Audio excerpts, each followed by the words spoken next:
Case study by Kim Etheridge. I was able to meet with a foreign exchange student at the high school my friend teaches at. The student is a 19-year-old Korean female in the 12th grade. This was her third year in the United States as a foreign exchange student.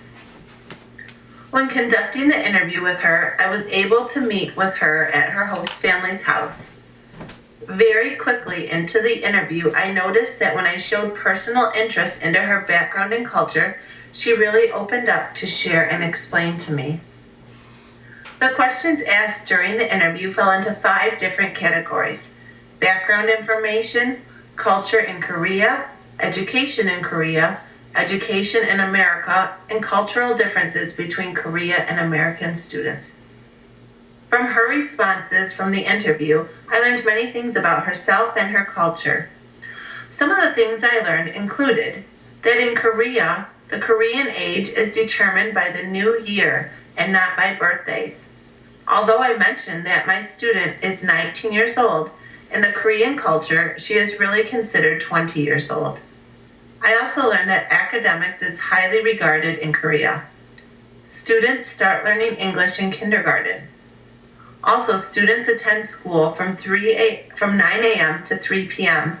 and then go to an academy for further learning, sometimes until 10 p.m. In America, for my student, English and math are the easiest subjects for her. Math is easy because she enjoys it. English is easy for her because she can listen to the teacher and write what she thinks about. The biggest struggle for her is translating her American government text.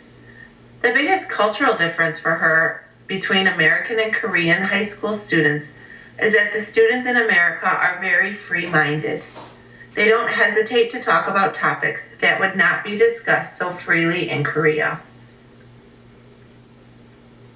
She was very easy to understand throughout our interview. This was her third year in America. The first year she came to America, she was in a public school, and the last 2 years she has been at the same Lutheran high school.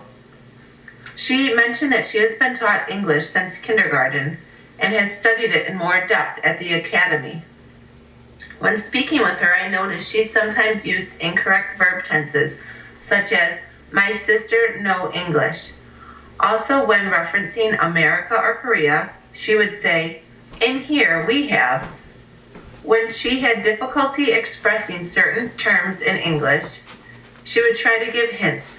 For example, when she was trying to explain to me that Thanksgiving is her favorite American holiday, she said, if here, how do you call turkey eat turkey day? With regards to oral language proficiency, she had a score of 20, which is limited English proficient in the solemn. Vocabulary and content areas such as American government and earth science is very difficult for her to translate.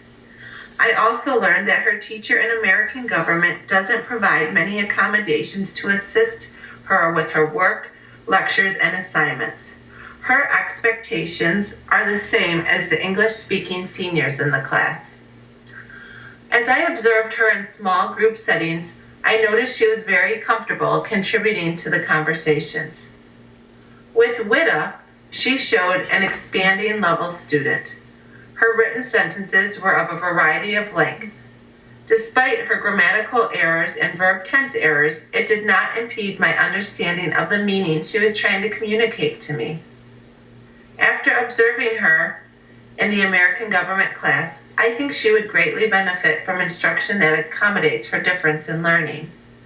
Also going at a slower pace, providing longer response times, and also providing visuals for key terms and vocabulary would help her with comprehension of the content area text. For our writing activity, I did a dialogue journal via email with her. I knew that she thrived from my interest in her personally, in her interests, and when I asked about her culture.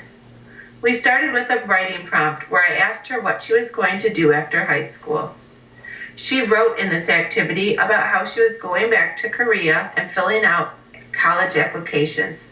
She also included how she would be studying for an English proficiency test. I I then responded to her by asking her the following questions. What type of studying do you have to do for the proficiency test? Who proofreads your essays? And do you write them using English? The lesson plan I created, although outside my normal teaching comfort zone of second grade, was productive and successful. I used her struggling area of American government to utilize reading comprehension strategies. We read a section about the role of the president. During this lesson, she had to read as we read the text multiple times and listen as we read the text. She also had to read while matching the role and responsibility in our final assessment in the lesson plan. She had to speak when she was discussing her prior knowledge and connections that she had about leaderships and roles of leaders when we made connections to the role of the president. She also had to verbally summarize the 7 roles of the president. The writing connections in this lesson plan encouraged her to write simple sentences to explain the responsibilities of the president. Throughout the lesson, I used multiple readings of the same text. I modeled how to find key ideas. I modeled highlighting the key ideas. We used graphic organizers such as a cluster map to construct our thoughts in a meaningful manner, using simple words, sentences, and even pictures to help aid in her understanding of the material being taught. And we also summarized and retold the material that was learned. The assessment of her understanding of the roles of the president and the president's responsibilities were assessed through a matching game. She had index cards with the roles listed on them and index cards with the responsibilities listed on them, and she had to match the role with the responsibility. She correctly matched 5 of the 7. We then used her graphic organizer, the cluster map, to correctly answer the 7 out of the 7, so we could see which 2 we had been unsuccessful with matching. This case study taught me many things. First, I learned that ELLs are much different than English-speaking struggling readers. I can't use the same strategies for both because it would be unbeneficial.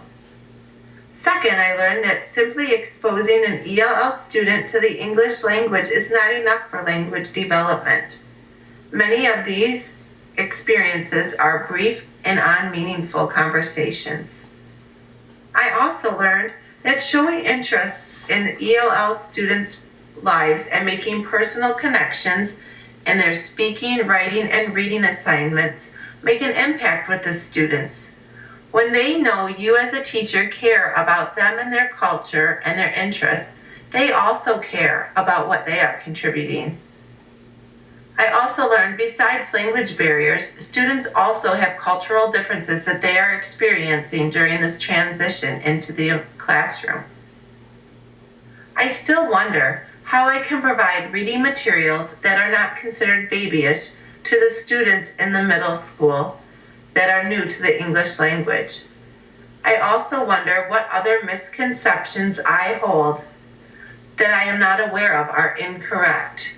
The articles we read last week opened my eyes to some misconceptions that I had been holding on to, and I want to know which other ones I hold on to that I need to let go to best utilize the learning environment with my ELL students.